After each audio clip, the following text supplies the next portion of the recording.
бацгаана уу? Энэ удаагийн подкастт биднээс бас л нэг сонирхолтой сэдвийн талаар ярилцах болно. За энэ удаагийн нэвтрүүлгийн маань зочдоор бол Досмогийн цэцэн бэлэг, за стратеги судлаач, амьдрах стратеги хөтөлбөрийн санаачлагч хүн байгаа. За бас Монголын мөнх жаргал, за хүний хөгжил судлаач, манай удирдлагын академийн докторант гэсэн ийм хоёр эрхэм зочноо ураад, за өнөөдөр ерөнхийдөө хүний хөгжил, за яаж зөв сайхан амьдрах вэ гэдэг талаар ярилцахаар та бүхнийг урьсан байгаа.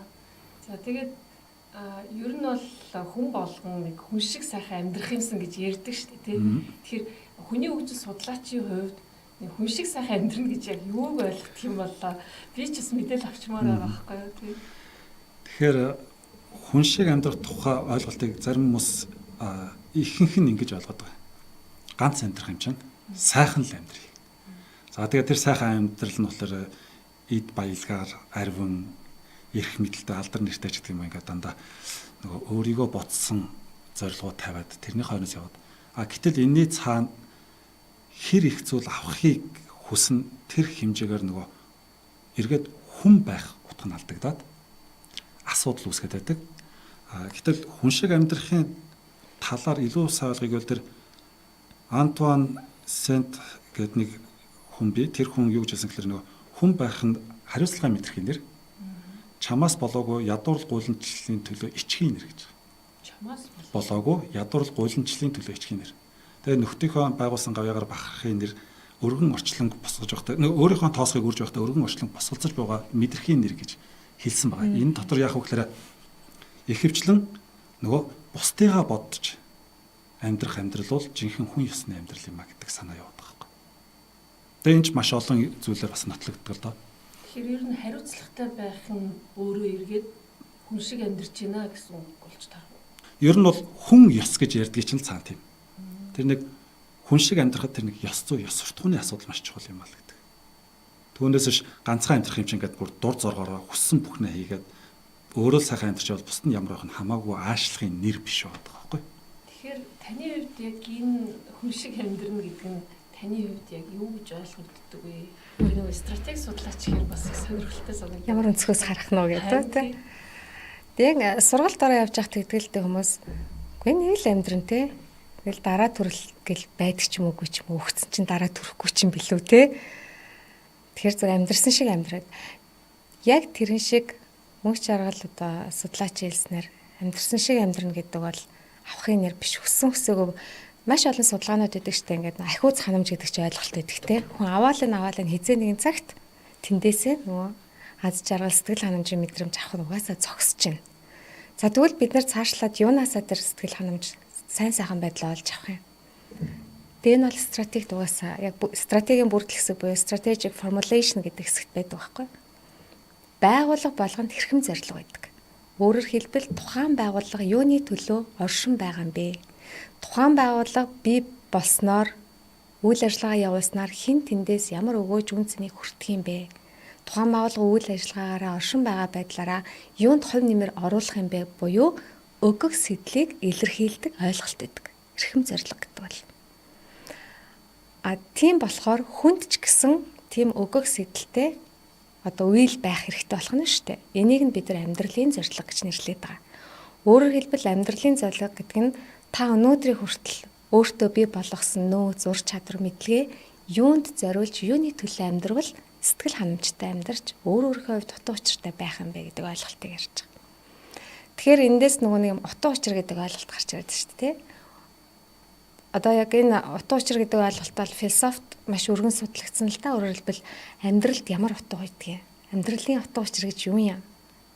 За ингээд олон жил нөгөө философч чинь судалсараа байгаад одоо бид нар амьдралаас утга учир хайгаад тийм ч ач холбогдолтой биш юм байна. Харин хүн болгон өөрийнхөө амьдралыг яавал утга учиртай гэж үзэх юм гэдэг тэр зүйлээ олж харах нь л өөрөө нөгөө утга учир юм байна. Жишээлбэл мөнх жаргал юуны төлөө амьдрах юм гэдгээ магадгүй багасаа мэдрээ тэрний төлөө явж байгаа юм болно. Гэтэл өнөөдөр 40 50 хүрчээд би одоо цаашаа юуны төлөө амьдрах вэ?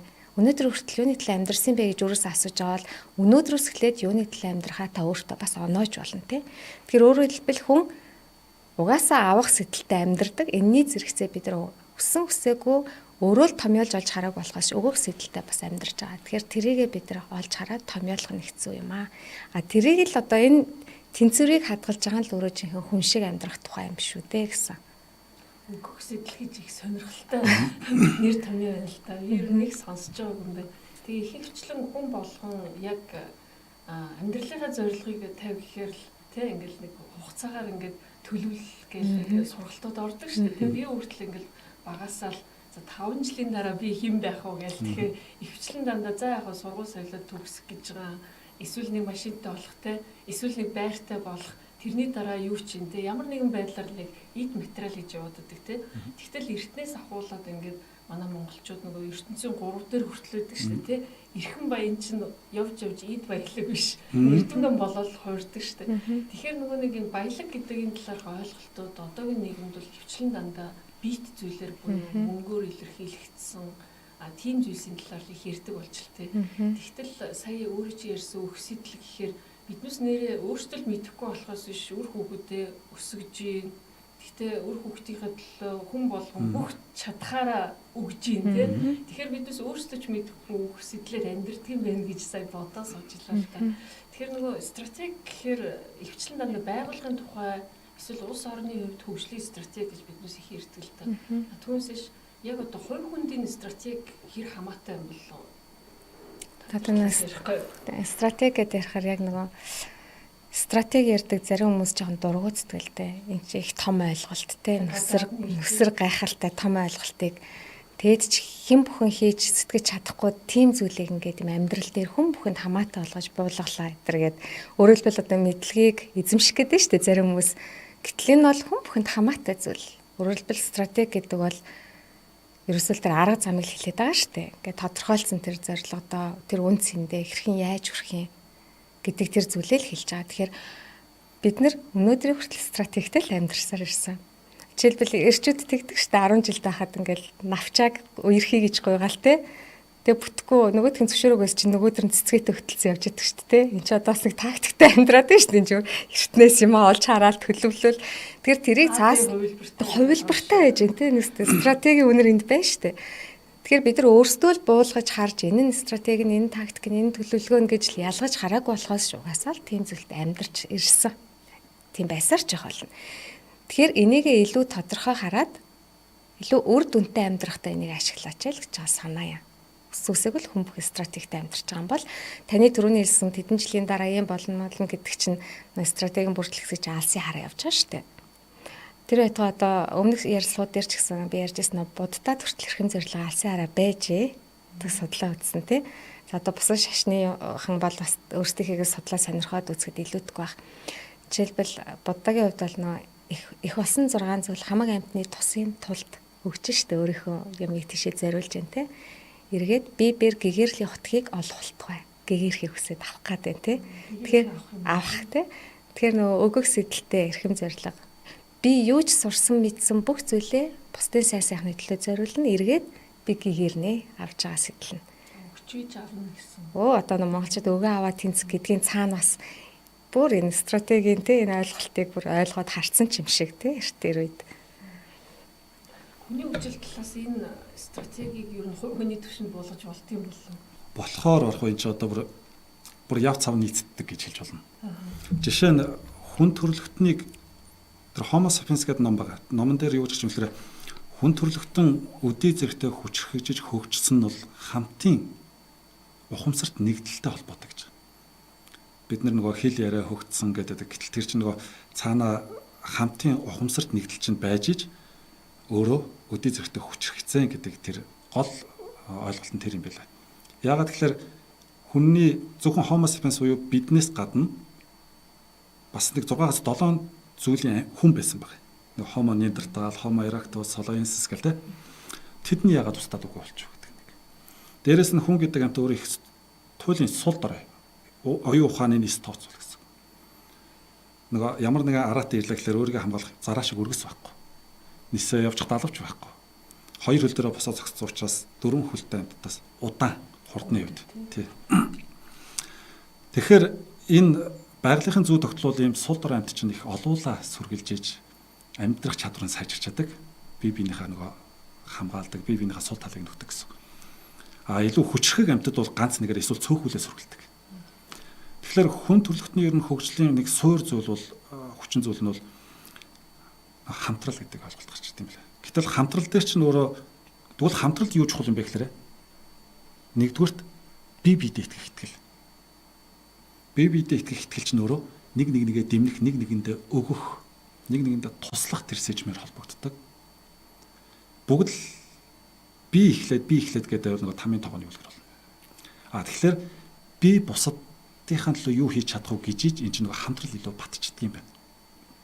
Энийг бүр баттай нотлох нэг их сурвалж нэхэд би саяхан тэр ёс зүйн тухай ойлголтыг судлаад уншиж хахад нэг их сурвалж дээр ингэж үлээ. Энэ өрнийхний философи бож байгаа. Зевс бурхан бүр үнэхээр сул дорой хүмүүст туслахыг хүссэндээ хүмүүст ёс суртахууныг өгсөн юм а гэж.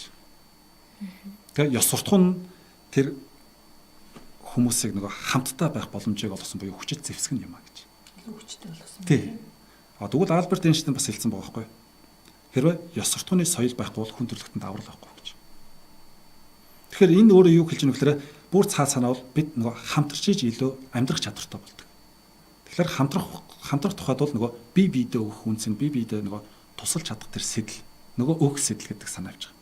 Гэхдээ нөгөө талд нь орхиж болохгүй зүйл яг гэхээр хэдийгээр бид бусдын төлөө юу хийж чадах вэ гэдгийг харсан ч гэсэн нөгөөтэйгөр бид чинь нэг юм мэдрэмжтэй амтэн штэ.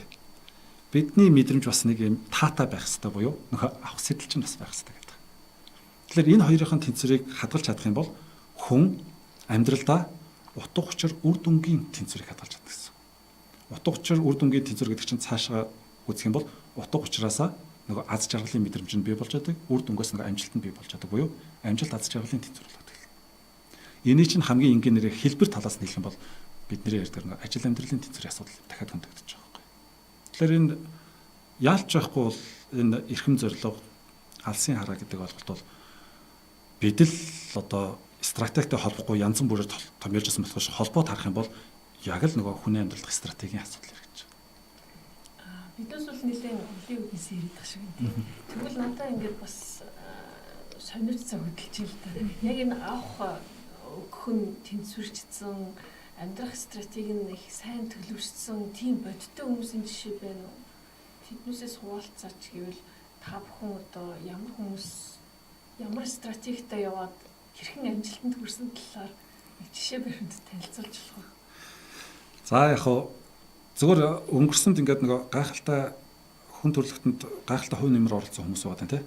Тэр хүмүүсийг харахаар тэр хүмүүсийн эрхэм зорилго нь бол одоо эхнээсээ тодорхой байсан харагддаг. Нэг юм хүн төрөлхтөнд одоо магадгүй технологийн инновац хий.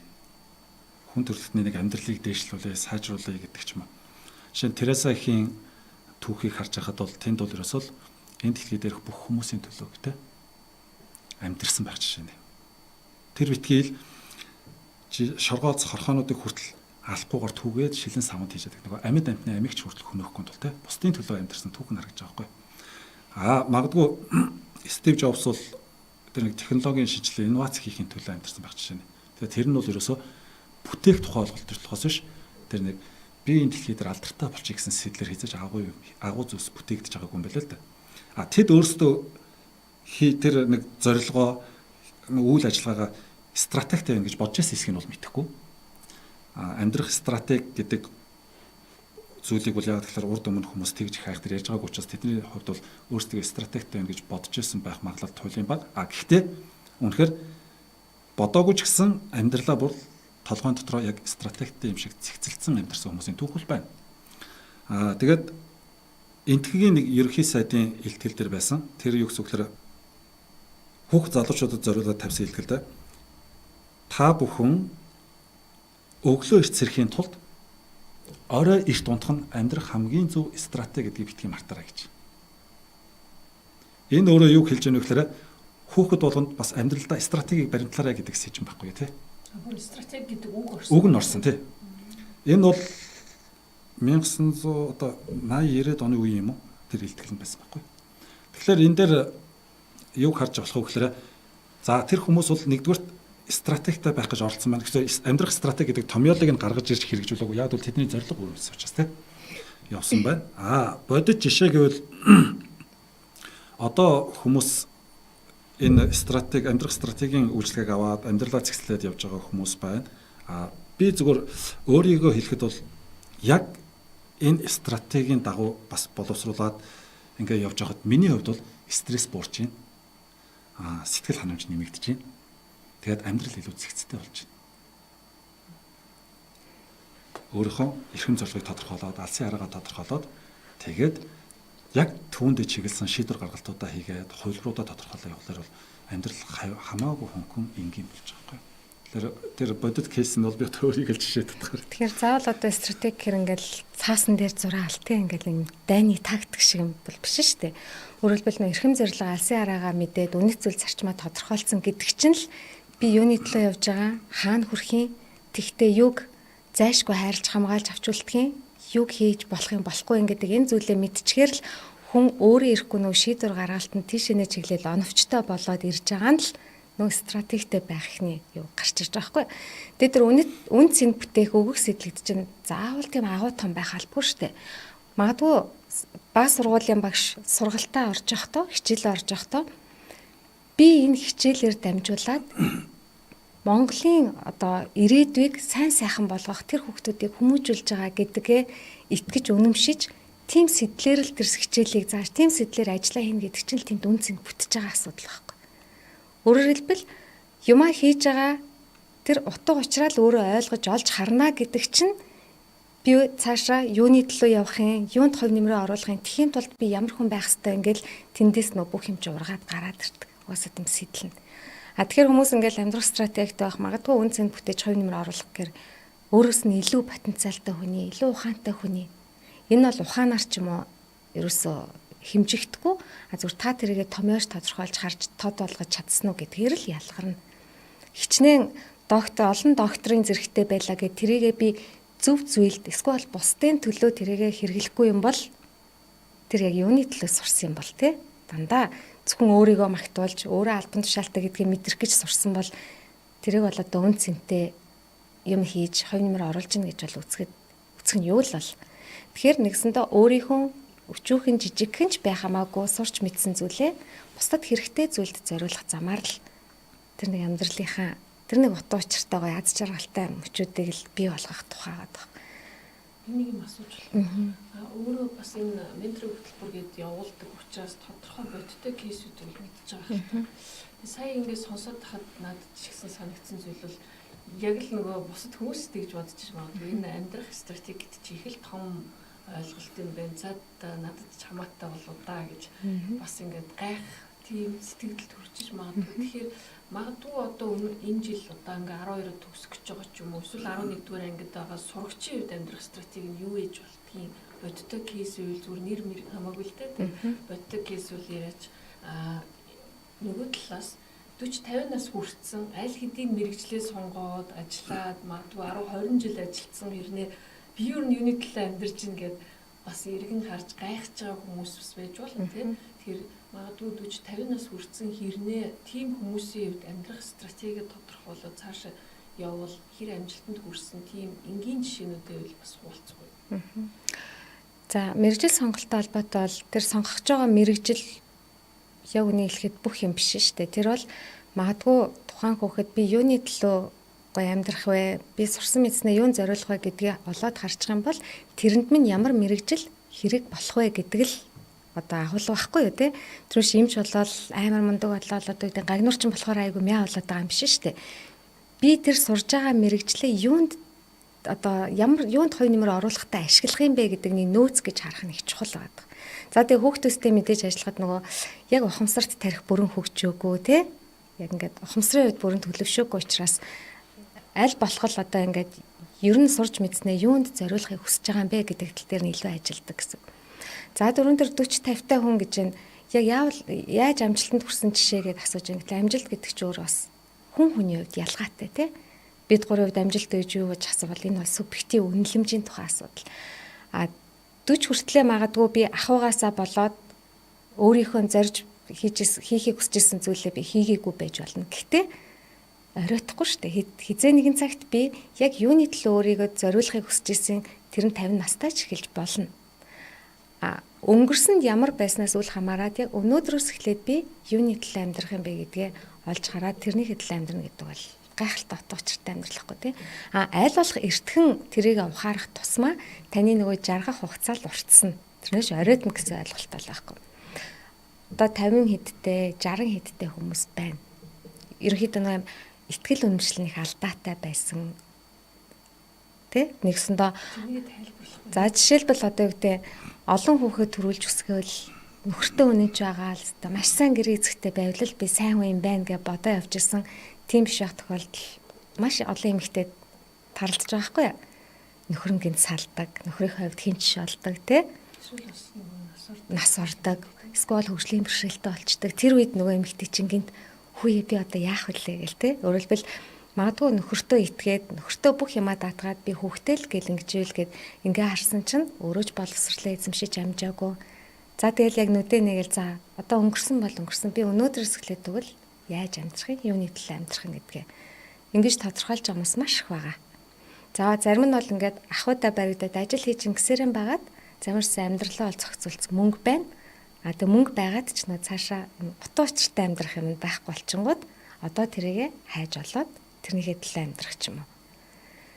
Тэгэхээр энэ яаж ийна гэхээр бүр энэний цаана ямар ойлголт явж байна гэхээр тарих бол үнэн худлыг ялгадаг хэрэгтэй шүү дээ. Та өөрөө юу гэж итгүүлнэ тэрэнд чи итгэж идэх те.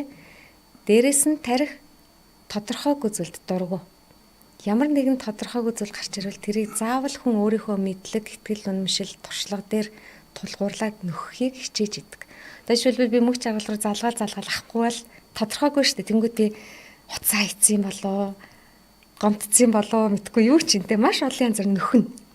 Яг тэрнтэй адилхан хүн болгонд байдаг тодорхойгүй зүйл бол бидний ирээдүй байдаг. Тэгэхээр ирээдүгээ тодорхой зураглаж харахгүйгаас болоод хүмүүс нөгөө төгшүүр өсч идэг, сэтгэл зовнил өсч идэг те ирээдүйдээ итгэл бол. Тэгэхээр тэр ирээдүйг нөхөх тэр процессыг л хамт хийж гин гэсэн үг байхгүй. Тэр хүн өөрийнхөө ирээдүйг хэрхэн яаж төсөөлж байгаа, юунд өөрийгөө зориулж ямар үндэс нь бий болохыг хүсэж байгаа гэдэг юмд нь чиглүүлж хамтарч ажиллаж байгаа болохоос биш мөнх чаргал ингэж амжирвал сайхан амьдрна. Баярмаа тэгж амьдрал сайхан зэрэг заахгүй шүү дээ. Тэр хүн нөгөө өөрөө юунаас эхлэхээ яаж эхлэхээ мэдгүй учраас тэрийн системтэйгээр шинжлэх ухаанч байдлаар чиглүүлж өгч байгаа л нэг процесс. Тэгэхээр мөнх чаргалаас асуух асуулт нь л дээ. Сая бол нөгөө амьдралын утга учир гэлээ. Эсвэл нөгөө хой хүний үнд зүйл за манай эхний дугаарт бол эрхэмж гээл тэ тулгарч багш иржсэн. Тэгэхээр яг тэр утга учир эднүс гэдгээ ер нь хүмүүс яаж мэддэг юм бол тэрнтэй холбоотой хүний хөгжил талаасаа эсвэл тарих судал талаасаа ер нь процесс нь яаж явагдгийг хизээ яаж энийг ер нь мэдсэнд тооцож болт юм бол. За энэ л юмны утга учир юм байна. Гэсэн тэр үеийн яг яаж мэдрэгдэх юм бэ? Утга учирыг олсны дараа тэрэнд яаж хүрэх мэрэгчлээ юм уу ажиллаа сонгох тухай ярьдэн шүү дээ. Тэгтэл биднээс утга учир гэдэг юм аа орхигдоод байгаа юм шүү. Тэгвэл тэр яг яаж тэрнийг мэдэж авах уу? Тхийг хүсэж байгаа хүмүүс бас их олон байна. Тэгэхээр одоо би өөрийнхөө амьдрал дээр ч бас одоо мэдрэмж бол маш тодхон байна. Одоо би 20 таахтай юу гэж бодож байлаа, 30 таахтай юу гэж бодож байлаа гэдэг. Тэгэхээр энэ утга учир гэдэг зүйл уугандаа бол нөгөө тарих юмд ач холбогдол өгж байна. Түүнийг л утга учиртай тооцоод байгаа байхгүй юу? Гэтэл хүн өөрөөсөө өмнө устдаж үгүй болдог юм эсвэл өөрт нь удаан хугацаанд нөгөө тогтох боломжгүй, хамаатах боломжгүй зүйлд утга учир өгöd байна гэхэд одоо ач холбогдол өгöd байна гэсэн. Жишээ нь баян болъё. Гэтэл миний мөнгө чинь үргэлж өгсөн буурна те. Ирэх мэдл бол хизээш хааны алба халаатай эзний алба бэлждэг шээр доктортой байдаг байх жишээ нь. Тэгэхээр ийм зүйлд хитрхийг ач холбогдол өгöd тэрнээс утга учирыг мэдрэх гэж оролдохлоор энэ үл гүйцэлдэх хүсэл болоод явцын дунд хямралд орж чаддаг. Яг жинхэнэ урт хугацааны тэр утга учир доктортой утга учирыг хаанаас мэдэрч болж юм гэхээр тэр Масловын хэрэгцээний шатлалын хамгийн тэр дээр орой дээр нь байдаг шүү дээ. Тэр spiritual хэрэгцээ хэсэг дээр нөгөө өөрийгөө хэрэгжүүлэх гэдэг. Тэр өөрийгөө хэрэгжүүлэх гэдэг нь өөрөө юу гэсэн үг вэ? Бусдад хэрэгтэй байх, үнэлэгдэх тэр хэрэгцээний асуудал байдаг байхгүй. Тэгэхээр тэр бусдад хэрэгтэй байна гэдэг нь юу гэсэн үг вэ гэхээр нөгөө бусдад хэрэгтэй нэг мэдлэг ур чадвар эзэмссэн бусдад тэр хэрэгтэй зүйлийг хийж чаддаг байх тухай асуудал. Хүлээн зөвшөөрөх тухай асуудал байгаа байхгүй. Тэгэхээр тэр зүйлээс хүн өөрийгөө үн цэнтэйг мэдээд тэгэхээр энэ үн цэний мэдрэмж гэдэг бол нөгөө хүн болгоны яриад байдаг тэр урт хугацааны тогтвортой утга учирыг хүний сэтгэл зүрхэнд бий болгоод байгаа байхгүй. Тэр үн цэний мэдрэмжийг л авч чадах юм бол хүн нөгөө аз жаргалын мэдрэмж нь одоо жинхэнэ утгаараа бий болж авах боломжтой гэдгийг хардаг. Өмнө нь бол би ч одоо найзуудыгаа дагаад нэрээч бас бизнес хийж бол нэг хэсэгэн зоон үнэс тэгээд нэг амьдрал тогтоод ирвэл гоё болно гэл те. Тэгэл яг л найзуудыгаа дагаад юм руу орж утсан. Тэгээд тэр үед авчаасан мэдрэмжүүд дандаа нэг хэсэгэн зургийн хүчилсэн мэдрэмжүүд байсныг эргээд харахаар мэдэрч байгаа. Тэгэнгүүт одоо би өөрийнхөө амьдралын эрхэм зорилгыг олж харж чад өөрийнхөө ингээд тэр эрхэм зорилготой бүр ингээд энэ л нэрээ яг миний мөн чанар туйлын хүсэл мөн биш тэ гэдгээ ингээд олчингууд би бүр өхөн өгтлээ. Намайг энэ хорвоос явах хүртэл надаас салахгүй тэр мэдрэмж гаргаж ирээд тэгээд түүнийхөө хойноос явхлаарэ миний хувьд бол ингээд юм сэтгэл зүйн хувьд нэг цадсан мэдрэмж авч байгаа байхгүй. Тэрийг яаж авах вэ? Би нэг яаж шаарэ. Би бол утга учирыг яаж олох вэ гэж асуугаад байна л да. Утга учирыг бол олох гэхээс илүүтэй өөрөө өөртөө оноох тухай ярьдаг юм байна. Оноохоо. Өөрөөр хэлбэл за энийг би өөрийнхөө хувьд утга учир гэж одоо харлаа гэд ингээ утга учир оноож штэ. Ухамсартайгаар сонгож ийн гэсэн үг. Тэгэхээр тэр чинь цаг хугацааны үед өөрчлөгдөж байгаа юм шүү. Яг тэрийг ингээд олцсон бол өөрчлөгдөхгүй. Одоо тэгэл тэр хүн чинь тэрний хөдлөө явна гэж зорино штэ. Тэгэхгүй 3 жилийн дараа явжсан. За миний утга учир хүнд бол нэг тийм гардаггүй. Зүгээр тэр авах сэдэлтэр бол маш их өөрчлөгддөг. Өгөх сэдэл бол ерөнхийдөө хүнийг ингээд нэг олоод харчхад тэр чинь гэтээ олохын тулд нэг 2-3 цаг ярьж байгаад болох юм биш шүү дээ. Зарим хүмүүс яг ингээд нэр энэ юм байна гэж бод яажснаа яг хөтөлбөрийн туршид биш юм шиг байна гэл те. Яг нэг цаанаасаа мэдрэгддэг байхгүй. Энэ бол мэдрэмж. Өөрөөр хэлбэл би амьдралаа яавал утга учиртай гэж үзэх юм бэ гэдэг субъектив мэдрэмжийн асуудал. Тэгээд жишээлбэл миний таньдаг нэг залуу машин цасаар ажилладаг байхгүй юу? За хүн харахад бол ингээл нэг тасмаасалтайгаа хайлтцаа. Одоо бид нар бол юун тэндээс утга учир харах те.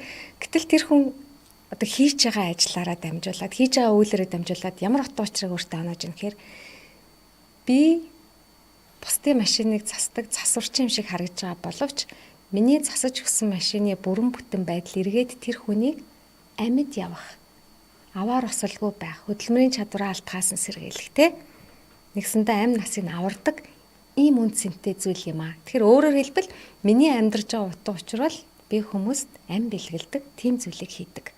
Бүр тэгвэл энэ шиг л болно. Тийм одоо тэгж тэр хүн юу ч хийж ер нь ингэж ярьдаг штэ таны юу хийх чухал ш түүгээрээ түүнийг юуны төлөө хийж байгаа. Тэр хийж байгаа зүйл чинь бусдад ямар өгөөж үн цэн бий болгож байгаа гэдгээ олж хараад тэрийг л одоо өөртөө оноох нэг утга учиртай байх тухай яриад байгаа. Гэтэл зарим хүмүүс би хүний амь аврахыг маш их хүсдэг байсан багасаа. Гэхдээ би цус харж чаддгүй. За тэгвэл яах вэ тэр хүн багасаа ол өөрийгөө юу болох гэдгийг мэдээд нь штэ энэ л явах би хүний амь тэгвэл би сэтгэл зүйч болж болно шүү дээ. Би хүний амийг ингээд мэсцэлгийж аврахгүй маа гэд би сэтгэлийг нь засах замаар би хүний амийг аварч болж шүү дээ. За тэр хүнд машиныг бүрэн бүтэн байлгах замаар аварчилж. Гэд та өөрөө амьдралдаа ямар утга учирыг оноож байгаа юм бэ гэдгээр л тэрийг мэднэ гэсэн. Тэрс миний хувьд аюу утга учиртай юм шиг санагдаж байгаа зүйл таны хувьд үнэн утга учиргүй санагдаж болно. Энэ бол тухайн хүний хувьд утга учиртай амьдралыг хөвлөж явах зүйлийг л хэлж байгаа. Тэр нөгөө маш олон асуултаар ингэж ухсаар байгаад тэр хүний нөгөө өмнө мэдрэмж, хуурамч мэдрэмжийг ялгаж дахин ингээд эсрэгцүүлж асууж байгаа ч юм уу тэр хүн сүүлдээ нөгөө яг туйлын хүсэл нь юу байгааг, мэдрэмж нь юу байгааг ингээд өөрөө олж мэднэ л дээ. Тэгээд яг мэдэрснийг яаж мэдэх вэ гэхээр тэр яг жинхнэр энэ миний зорилго гэж гэсэн үед хүний олж харсан үед нөгөө хүний ингээд нүднийх нь гал нэмэгдээл одоо нөгөө шар усан босно гэдэг шиг те өөр мэдрэмж аваад байдаг. Тэгэхээр яг энэ мэдрэмжийн одоо тухайн хүн өөрөө мэдэртэл ажиллаж ижил болно гэсэн үг. Тэгэхээр энийг юу гэж яриад байгаа нөхлөөр хүмүүс тэгдэг шүү дээ. Зүрх сэтгэлийн даг гэдэг. Яг үндэ өдөр тутмынхаа амьдралд зүрх сэтгэлийн дагна гэвэл нөгөө бид зүгээр соёл иргэншлээс сүрлэх байхгүй юу? Яг үндэ маш олон хүмүүс ажлын 5 хоногт өглөө заримдаа ажилдаа ямаргүй санагдаж байгаа шүү дээ. Зүрх сэтгэлээ дагуулгаад ажиллаад аслана. Тэгэхээр хин итгэх юм. Хин түнтэй хамтарч ажиллах гэдэг асуулт. Тэгэхээр ер нь бол тэр амьдралынхаа нэг туйлын зорилго болсон тэр туйлын чинхүү хүслэл зүрх сэтгэлийнхаа тэр гүнээс нь ухаж гаргаж ирээд тэрэнд хүрэх бусад бүх замаа оюун ухаанаараа цэгцэл гэдэг л асуудал байсан. Тэгэхээр нийгмийн энэ одоо нөхцөл байдалд хүмүүс яавал одоо арай хурдан тэ үр дүнтэй байдлаар өөрийгөө таньж мэдэж болох вэ? Саяхан нөгөө 10 жил ерөнхий боловсролын сургууль амарлаа штэ. Тэр үеэр яг амралтад яг тааруулаад маш олон сургуулиуд багш нартаа одоо сургалт хөгжлийн асуудал сургалт авч байгаа байхгүй. Тэгээ багш нарт нь очиод бас энэ амьдрах стратегтэй холбоотой сургалт ороод амьдралын зорилгын талаар ярихад маш олон багш нар яг тэгж дурч. Наадах чинь мэрэгжил сонголтоос өмнө л оруулж хүүхдүүдэд ойлгуулмаар байна. Тэгвэл бүр өстой цаг алдахгүй мөнгө дэм өрөхгүйгээр зөв мэрэгчлээ сонгох юм биш үү гэдэг. Гэтэл үүндээ нөгөө хүүхдүүд чинь өөрөө яг юу хүсэж байгаагаа оновчтой тодорхойлж хэлж чадахгүй. Тэгээд хүүхдийн туршлага бага учраас нөгөө амьдрал дээр байж болох олон хөлбөрийг уусаа тооцож чадахгүй. Тэгэхээр бол яг тэр үедээ бол үнэхээр оновчтой гэж хэлэх нь бас миний хувьд бол нэг тийм оновчтой байж чадахгүй ч гэсэн ер нь нэг 22 3 болоод ихтэй сургуулаа төгссөний дараа ямар мэрэгжил эзэмших нь хамаагүй юм байна. Эзэмссэн мэрэгчлээ юуны төлөө зориулах вэ гэдгийг хүн ухамсартайгаар сонгож болох юм байна. Энэ л баг хамгийн зөв оновчтой хөлбөр байх юм байна гэж хараад байгаа байхгүй. Бүр мэрэгжил сонгоод сурж байхдаа сурсныхаа дараа гэсэн. Тийм яг л одоо манай охин байна. Манай охин чинь 18 9 наснда яг бидний нөгөө сургалтанд суугаад зорилгоо тодорхойлж явсан байхгүй. Тэгсэн чинь одоо их сургуулиуд өгсөн тэгэнгүүтээ яасан нөгөө зорилго чинь яаж ийн гэсэн чинь одоо эргээ бодсон чинь биш байсан байна аваа гэж байгаа байхгүй.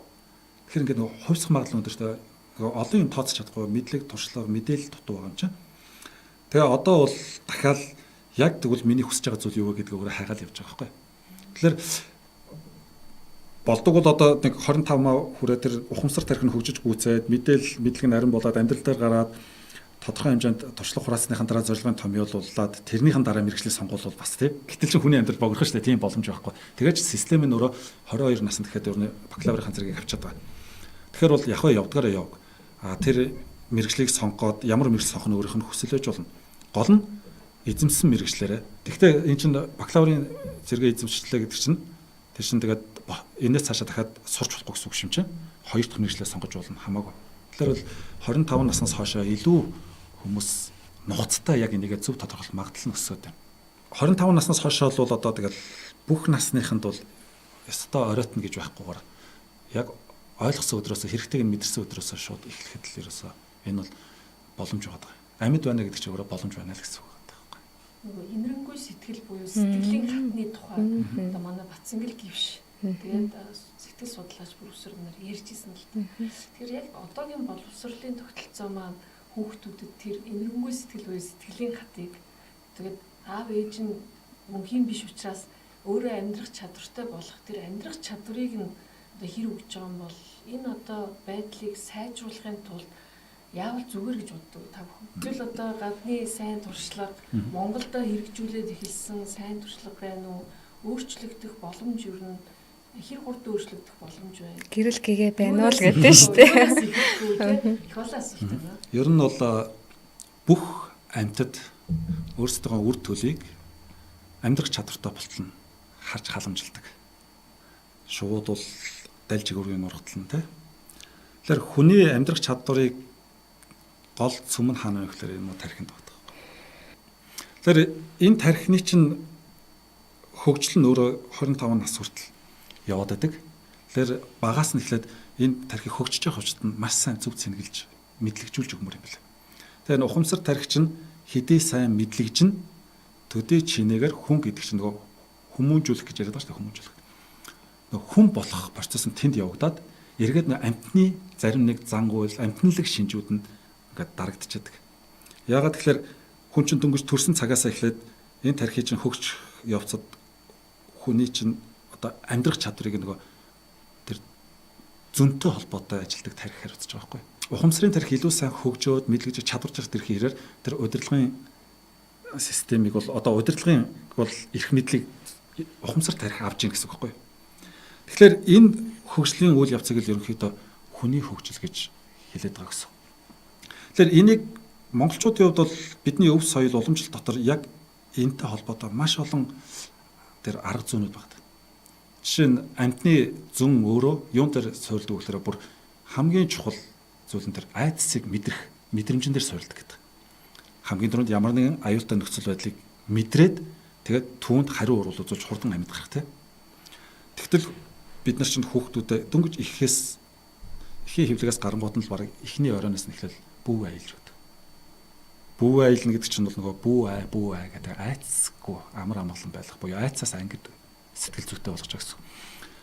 Гэтэл Барбара Фредриксон гэдэг Америкийн эерэг сэтгэл судлалын эрдэмтэн байдаг. Тэр эрдэмтний 1990 оны ихээр гаргасан нэг онол Broaden and Build Theory гэдэг. Тэр онол дээр юу гэж үзэхээр хүн эерэг байх хэцүү биш юм байна. Зүгээр эерэг байхад нь цаад болдог зүйл нь хүний сөрөг байдал. Тэгэхээр сөрөг байдал бол бидний амьтналаг зөнтэй холбоотой гэж. Тэгэхээр монголчууд ч нөгөө эхлээд нөгөө сөрөг байдлыг нь дарах замаар эерэг байдал буюу ухамсарт нөгөө тархийг нь дэмжих тэр нэг арга зүй бол бүүвийн дуугаар нэг орж иж байгаа. Дээрээс нь тэр нөгөө ерөөл магтаал буюу хүний нөгөө сэтгэлгээг эерэгшүүлэх, өөдрөг болгох тэр нэг арга зүүнүүд орж иж байна. Дээрээс нь ертөнцийн 3 зүрд зүг, онч мэрэгэн үгсээр үлгэр домгоор дандаа өгж байгаа зүйлсүүд нөгөө эвтэй байх, хамтаж байх. Тэгээд тэр дотор явж байгаа үгэн донд нөгөө хүн байх буюу хамтын хариуцлага, бие биенээ гэх сэтгэлийг төлөвшүүлэх үгнүүд явдаг. Дэмэндээ, дээсэрчэндээ хүний хэрэг бүтүүл өөр хэрэг бүтнэ. Түүнээс бол эхлээд чи хүн туслахын тулд эхлээд чи юмтай байх хэрэгтэй гэдэг санаа. Өгөх сэтэл төрүүлээд байгаа тийм шүү дээ. Тий. Эхлээд чи бусдад тусалж иж дараа нь чиний ажил бүтнэ гэдэг санаа буюу нөгөө өгөх нь авахаас урд байх. Гэтэл сүүлийн үед тэр сошиал дээгүүр яваад шүү дээ. Залуучууд зөндөл постлоод байна. Өгөх нь авахаас илүү үлзийтэй гэдэг пост их яваад байгаа байхгүй юу? Залуучууд арай өөр хэлбэрээр одоо ингээл тэр санаа чи яваал байна. Гэтэл бидний өв уламжлал дотор байгаа тэр лог, тэр хэлц зүйлүүдийг харахаар дандаа юунууд байгаа байхгүй юу? Тэр нэг юм нөгөө хүннээр хүн хийх ухаан, дээрэс нь ухамсартай амьдрал буюу зоригтой, төлөвлөгөөтэй, цэгцтэй амьдралын ухааныг багаас нь эхлээд нөгөө юу ч ойлгохгүй байх үеэс нь эхлээл тэр ингээд нөгөө тэр уламжлалт арга зүгээрээ сулгаалсан байна. Яг л хүүхэд чинь нөгөө бүр жоохон бахтаа бол учир шалтгааныг олохгүй шүү дээ. Яагаад гэдэг асуулттай бол тавьж мэдэхгүй үед нь л үеэс нь эхлээл бид нар ингэдэг юм аа, тэгдэг юм аа те гээл юм аялал хүн болох багаас хөлөг болох унаасаа гэдэг юм аа гээл ярьж эхэлдэг те. Тэгэхээр энэ бүх ухаанд бидний яриад байгаа тэр цөм ойлголтууд бас шингээтэй байсан юм байна гэдгийг эргэж харахаар мэдэгдээд байдаг байхгүй. Тэгэхээр бол ер нь өв соёлынхоо тэр нэг онцлогийг хараад бид нар өв соёлоо бариад хүүхдүүдэд хүмүүжүүлвэл ерөөсөө алдахгүй гэж хэлдэг. Нэгдүгээрт алдахгүй юм байна. Хоёрдугаарт нь энэ нэг хүүхэд хүмүүжлийн арга дээр нэг юм асуудал гараад байгаа. Хуучин бол нөгөө гэр хүмүүжил гэж байсан. Нөгөө ихэн хүүхдүүдэд илүү гартан хүмүүжүүлдэг байсан тийм. Тэгээ яг хуу явандаа социализм байгуулах гал нөгөө аж үйлдвэрийн эрүү үе болол нөгөө эцэг эхчүүдийн бүгдийн ажлын талбарт гаргачингууд тэр хүүхдүүдийг хүмүүжүүлэх үүрэг давхар нөгөө сургуульд багш нар ирсэн. Гэтэл одоо сүүлд нь нөгөө 90 он гараад нийгмийн шилжилт болоод эхлэнгүүд багш нар ч гэсэн хүн юм чи амьдрах гад эхлэнгүүд тэр багш нар дээрээс үүрэг ингээд хаягдж байгаа хгүй. Тэгэнгүүт хүүхдүүд ерөнхийдөө нөгөө хүмүүжлийн хувьд бол аав ээж завгүй багш завгүй тий. Би сандгийн 2009 оноос 13 оны он би нэг сургуулиудаар хүмүүжлийн том хөтөлбөрүүд хэрэгжүүлж байсан. Тэр үеэр сургуулиудаар очиж уулзж хагаад багангийн багш нарын ширээн дээр орфлемийн каталог гэж байдаг юм байна.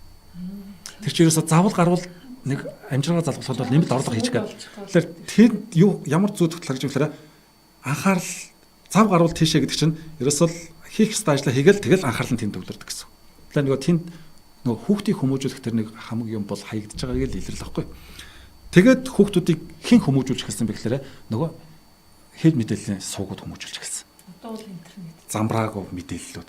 Энэ дунд ч нөгөө төөрөлтөлт явагдаад байгаа. Тэгэхээр өксөөсөө өнөөдөр бид нар тэр интернетийн хэрэглээ, мэдээллийнх нь тэр нэг урсгалыг хянч чадахгүй шүү дээ. Тэгэхээр тэднээс давсан хэмжээнд хүүхдүүдтэйг ажиллах хэрэгтэй. Хамгийн чухал суурь нь бол эцэг их багт нь сайн ажиллаж чадвал хүүхэд амьдралынхаа зорилгыг эрт мэдрэг олж харах боломжтой гэсэн. Энэ юуг л бас олж хармаар байна. Гэр бүлийн хүмүүжлэх чухал. Оо, ерөөсөө гэр бүл. Хүүхдэд цаг гаргах хэрэгтэй байна гэж ойлголоо. Тэгээ энэ дээр ганц зүйл нь чинь маш чухал санаануудыг бүр ингээд базаад ямар ч мундаг хэлдэг. Тэгээ нэг чухал зүгээр ажиглагдсан юм. Багш нар өөрөө би яг багш бол хичээл заадаг хүн биш байхгүй тий. Багш бол соён гэгэрүүлдэг, сурган хүмүүжүүлдэг. Өөрөөр хэлбэл нөгөө хүнээр хүн хийх тэр том эрх мэдэл багшд байгаа. Тэрнээс ш багш юу гэдэг одоо стрессээ тэр ангид ирж тайлдаг ч юм уу те. Хин нэг одоо ял хуралдаг ч юм уу. Магадгүй эгоогоо тижээдэг ч юм уу. Тийм байж болохгүй байхгүй. Тэгэхээр тэр нөгөө хүнээр хүн хийх тийм том үүрэг хариуцлага өөртөө оногдуулсан гэдгээ маш сайн ойлгоод миний зааж байгаа хичээлийн цаг болгон энэ хүүхдийн ирээдүйг гэрэлтэй сайхан болох. Магадгүй энэ олон хүүхдүүдэд би зөв эерэг нөлөө үзүүлэх юм бол нөө нийгэм сайн сайхан болох тэр хүмүүсийг би бэлдэж байгаа шүү дээ гэдэг тэр үнцийг маш сайн олж харах хэрэгтэй. Багшийн ажлын цаад утга учир бол хүн одоо бүтээгдэхүүн тийм шүү дээ. Зөв хүн бүтээгээд тэр зөв сайн иргэнийг бүтээгээд тэрэг нэргээд нөгөө улс орны хөгжил. Тэгэхээр багш гэдэг чинь зүгээр хичээл заадаг биш бүхэл бүтэн улс орон хаашаа явах юм. Яаж хөгжих гэдгийг бүр улс хуураар нь одоо тэнд хувь нэмэр оруулж байгаа хүн байхгүй. Нэг муу багшаас болоод ирээдүйд тухайн улсад маш том үнцийг бүтээх хичнээн хүн сургуулаа орхиж байгаа бид нар мэдэхгүй шүү дээ. Тэ? Хичнээн хүн тэгээд сургуулаа орхиод магадгүй аригчин ч юм уу ингээд явж байгааг бид нар мэдэхгүй байхгүй. Тэгэхээр харагдахгүй юм шиг боловч бид нар хийж байгаа одоо үйлдэл хийж байгаа үгээрээ маш том үнцнийг бүтээж идэг. А нөгөө талаараа маш их гай гарцдаг би болгочдөг. Тэгэхээр багш хүн бол одоо их чухал. Ялангуяа бага насны хүүхдүүд бол багшийн үгийг эцэг эхийн үгээс илүү тийм шүү дээ. Тэгэл байх. Ээж аав юм хийсэн ч гэсэн үгүй багш тэгж хэлсэн баг гэсэн. Тэр бол амар нийтлэг байдаг. Тэгэхээр багш бол маш том нөлөөллийг бий болгох тийм их мэдлэлтэй хүчтэй хүн биш тийм. Ер нь бол жинхэнэ инфлюенсер байхгүй. Тийм яг тийм. Амьдрал дээр инфлюенсер байна тийм. Тэгэхээр үндсэн хуулийн тунхаг дээр чинь нөгөө хүмүүнлэг иргэний ардчилсан нийгмийг зохицлон хөгжүүлнэ гэсэн байна шүү дээ. Тэгвэл тийм нийгмийг хөгжүүлэхэд одоо бид юу хийх вэ гэдэг нөгөө төр засагч нь бодлогоо боловсруулад тэгээд тэрний чинь одоо салбар болгоно өөрийнхөө чиг үүргийн дагуу ажиллаа хийж байгаа шүү дээ. Тэгвэл тийм нийгмийг бий болгох чинь боловсролын салбар нь тийм хүмүүсийг бэлдэх хэрэгтэй болж байгаа байхгүй. Тэгвэл хүмүүнлэг иргэний хүнлэг тэгээд идэвхтэй оролцоотой тийм иргэдийг биелүүлэх үүрэг нь боловсролын салбарын тэр үүргийг чинь гардан биелүүлж байгаа нь багш нар байхгүй. Тэр багшийн ажлын тэр үнц нь нөгөө эрхэм зорилго гэсэн үг. Тэр бүр цаад нэг үнц нь энэ бүр эх орны ирээдүйтэй холбоотой байхгүй. Эцэг эхчүүд бол хүүхдүүдтэй мэдээж хүмүүжил талаас нь анхаарна. Гэхдээ тэр чинь одоо хүүхдтэйгээ харьцах цагууд нэг бага байгаа шүү дээ. Тэгэхээр багш хүнд бол нөгөө teacher гэдэг үг бол нэгдүгürt статус юм аа. Хоёрдугаарт нь онлайн мэдлэг заадаг хүмүүсийг бас teacher гэж нэрлэдэг юм аа. Тэр би ялгааг нь харж ирсэн одоо юундас толж гэнэс гэсэн educator гэдэг бол албан бус нэршил бөгөөд энэ бол соён гэгэрүүлэгчтэй хэлж байгаа. Тэгэхээр educator хэн байдаг вэ гэхээр эцэг эхч educator байдаг юм байна. Багш нар бас давхар educator байх ер нь үүрэгтэй юм байна гэдэг. Тренер гэдэг бол зүгээр skill ур чадвар суулгадаг тэр нэг сурагч багш нар хэлж байгаа тийм. Тэгэхээр educator гэдэг үг юу соён гэгэрүүлэгч. Тэгэхээр зүгээр л багш нар бол өөрсдөө teacher гэж хармааргүй харин educator гэж харах юм бол арай өөр үн цэнтэй харагдах юм байна л гэж харсан би бол. Тэгэхээр энэ ярианы төгсгөлд ер нь бол амьдрах стратеги гэдэг чинь хүн болгонд байх хэрэгтэй юм байна. Хамаатай байна гэж ойлголоо. Мэргэжил болгоны цаана бол нэг мэргэжил болгон сайхан гэдэг хүн маань үнэхээр утга учиртай үг байсан байна. Тэгэхээр тухайн мэргэжлэр дамжуулан тэр хүн өөрийнхөө одоо утга учиртай зүйлд хувь нэмрээ оруулах юм байна гэж ойлголоо тийм. Тэгэхээр та бүхэн хүмүүс залуучуудад тийм энэ подкастыг сонсож байгаа хүмүүс зориулаад хэлэх зүйлээ санал бодлого хэлцээ. За одоо би эхэлчихье. Ер нь бол хүн эхээс яаж төрснийг бол бид нар хүлээн зөвшөөрөх хэрэгтэй. Бид нар янз бүр төрж байгаа шүү дээ. Тэрийг би жишээлбэл өөрчилж чадахгүй байхгүй юу? Би яаж төрснөө өөрчилж чадахгүй. Гэхдээ хэрхэн яаж үр дүнтэй сайн сайхан бусдад хэрэгтэй амьдрах вэ гэдгээ би өөр бол шийдэж чадна. Тэр юу ч хэлэх гээд байна гэхээр таны юу хийж байгаа чинь тийм ч чухал биш. Зүгээр хийж байгаа зүйлээрээ дамжуулж та ямар үн цэнийг бий болохыг хүсэж байгаа. Тэр зүйлээ юуны төлөө хийж байгаа гэдгээл өөрийнхөө хувьд тэрийг олж хараад тэндээ утга учир оноогоод ингээ амьдрах юм бол таны өдөр бүр аз жаргалтай өнгөрнө. Юу хийх чинь чухал биш тэрийг юуны төлөө вэ гэдгээ маш сайн ухамсарлаж өөртөө олж харж тэр утга учирыг өөртөө оноогоорой. Энэ бол хүн бүхэнд олгогдсон эрх чөлөө шүү дээ тий. Тэгж хэлмээр. Миний бодлоо нэг зүйлийг бас хүмүүст байнга ойлгосоо гэж хүсдэг. Тэр бол энэ бие махбод эсвэл бидний байгаа орчинд бол асуудал нь бага байдаг. Гол нь бидний нөгөө сэтгэлгээнд хамгийн их асуудал байгаа тийм. Жишээлбэл тэр Австралийн уран илтгэгчдэр нэг вич гэж залуу. Төрхийн төрбөн мөчгөө. Тэгээ өнөөдөр орлогын хувьд, хөрөнгийн хувьд дэлхийд одоо бүр 2016-7 оны үед уншиж хахад нөлөө бүхий 10 хүний тоонд орж ирсэн. Тэгээд олон улсад өргөдөж лекц хэлдэг уншдаг. Тэр битгийл дөрвөн мөчгүүд төрсөн өнөөдөр гайхалтай үзэсгэлэнтэй их нэртэй 3 хүүхэдтэй. Тэгэл дэлхийд бестселлер болсон нэлээд олон ном бичсэн. Энэ бүхнээс харахаар тэр хүний амьдралыг дөрвөн мөчгөө байгаа нь хязгаарлаг байгаа байхгүй. За бид нар мэднэ тэр Theory of Everything гэдэг нэг кинон хүртэл гарч ирсэн. Стивен Хавкины тухай кинотой. Тэн дээр бүх бие удирдах чадахгүй болох үед ганцхан зүйл асууж байсан. Миний тарих ажиллагаатай яваарай байх уу гэдэг. Тэгэл ерөөсөл тарихныхаа хүчээр л тэр хүн насанд ярьж чадахгүй шүү дээ, тийм. Тэгэхээр нэ ямар одоо гайхалтай үнцийг бүтээж энэ хорвоог орхихоос өмнө яасан их зүйл хийж чадав. Тэгэхээр энэ хүмүүстэй харьцуулаад харахаар нэгдүгürt бид өнөөдөр ингээд боломжинд өрн байхад хахад ингээд өөрсдөө хөгжүүлэхгүй мэдлэгийн хувьд бол жоохон тутмаг байгаас болоод ингээд гомдлоод яваад байдаг. Жоохон өөрлөгөнийг өнгөж хармаар тэдэнд бол биднээс дутуу юм асар их байхад биднээс илүү зүйл хийсэн байна. Тэгвэл бид яагаад тэднээс дутуу байна вэ гэвэл ерөөсөө сэтгэлгээний дотор л гэсэн. Тэгээ энийг нэг эргэцүүлж хараад Монгол бол харьцангуй боломж өндөртэй улс байгаа байхгүй юу? Тэр айхтар дайнд ачин өмнө самуун гайгүй байна. Тэгээд бид өөрсдөө хичээвэл амьдарч болох сайхан амьдарч болох боломжууд нь зөндөө байна. Тэгэхээр энэ дээр бол болж өгвөл сэтгэлгээгээ өөрчлөөд өөртөөгөө их сайн ажиллаж чадах юм бол биднэрт бол сайхан амьдрах боломж бий гэдгийг л дотроо эргцүүлж бодож байгаасаа л гэж хэлдэг. Тэгэхээр ийм сайхан өнгө дэдсээс үлдээсэн сайхан газар нутагтэр оюуны өндөр потенциалтай монголчууд маань хувь хувьдаа амьдралынхаа утга учирыг олоод сайхан стратегтэй амьдарч чадах юм бол энэ амьдрал маань утга учиртай, та бүхэн аз жаргалтай хийсэн ажил мэргэжил чинь нийгэмдээ улс орондоо хэрэгтэй ийм одоо ирээдүйг бүтээж чадах юм байна. Тэгэхээр өнөөдрийн подкастт хүрэлцэн ирсэн та бүхэнд баярлалаа. Тэгээд хүн байх те яаж одоо хүн шиг сайхан амьдрах вэ гэдэг талаар хэдүүлээ сайхан ярилцлаа. За ингээ баярлалаа. За, өрсөн баярлалаа.